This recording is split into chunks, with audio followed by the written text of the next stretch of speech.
রথযাত্রা মানে ভক্তি ভরে শুরু হয় আনন্দ ও উৎসবের সময়। এই বিশেষ দিনে চলুন শিখে নেই আমাদের বাংলার ঐতিহ্যবাহী সাতপুরি পিঠের সহজ রেসিপি মিষ্টি স্বাদে ভরা। নমস্কার, জগৎবন্ধু কিচেনে সবাইকে স্বাগত। আজকের রেসিপি সাতপুরি। চলুন তাহলে রেসিপিটা শুরু করি।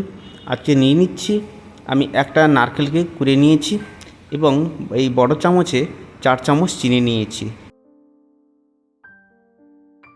স্বাদ ও গন্ধের জন্য আমি এখানে দুটো এলাচকে থেতো করে নিয়ে নিয়েছি। দিয়ে আমি ভালোভাবে নেড়ে নিচ্ছি।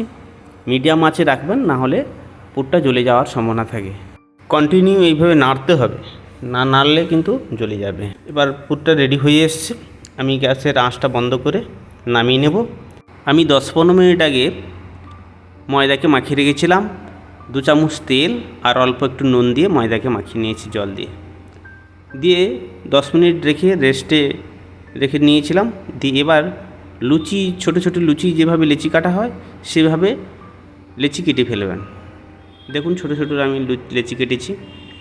দিয়ে এবার ছোটো ছোটো লুচির আকারে আমি বেলে নেব। এভাবে মাছ বেলে নিচ্ছি। দিয়ে মাছ বরাবর আমি এই পুর দিয়ে দিচ্ছি। দিয়ে মুখটা ভালোভাবে টিপে টিপে বন্ধ করে দিয়ে আমি মুড়িয়ে নেব। দেখুন হাতের সাহায্যে মুড়ে নিচ্ছি। অনেকে আবার খাপ আছে, খাপের মাধ্যমে মুড়ে, তো আমি হাতে নিয়ে মুড়িয়ে নিচ্ছি। আশা করি দেখতে খারাপ লাগবে না। দেখুন এইভাবে মুড়িয়ে নেবেন। আর এইভাবে সবগুলো বানিয়ে নিচ্ছি। প্রথম লুচির মতন সব বেলে নিয়েছি ছোটো ছোটো লুচির আকারে। দিয়ে এবার সবগুলো এইভাবে বানিয়ে নেব। আমার বানানো হয়ে এসছে। এবার আমি তেল গরম করে আমি ভেজে নেব।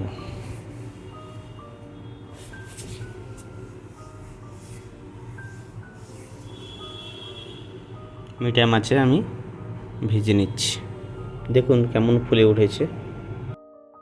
এক পিঠটা এবার হয়ে এসছে। আমি উল্টে দিচ্ছি একের পর এক। দেখুন ভেজে আপনারা চিনি সিরাপ করে গাঢ় করে এর সঙ্গে দিতে পারলে খেতেও ভালো লাগবে। যেমন রথেতে এইভাবে মিষ্টি সাতপুরি পাওয়া যায়, ভাজা সাতপুরি, মিষ্টি সাতপুরি, বেশ খেতে ভালো লাগে। ভিডিওটা ভালো লাগলে লাইক, শেয়ার, কমেন্ট করতে ভুলবেন না। অবশ্যই চ্যানেলটিকে সাবস্ক্রাইব করে দেবেন। সবাই সুস্থ থাকুন, ভালো থাকুন। ধন্যবাদ ভিডিওটি শেষ পর্যন্ত দেখার জন্য।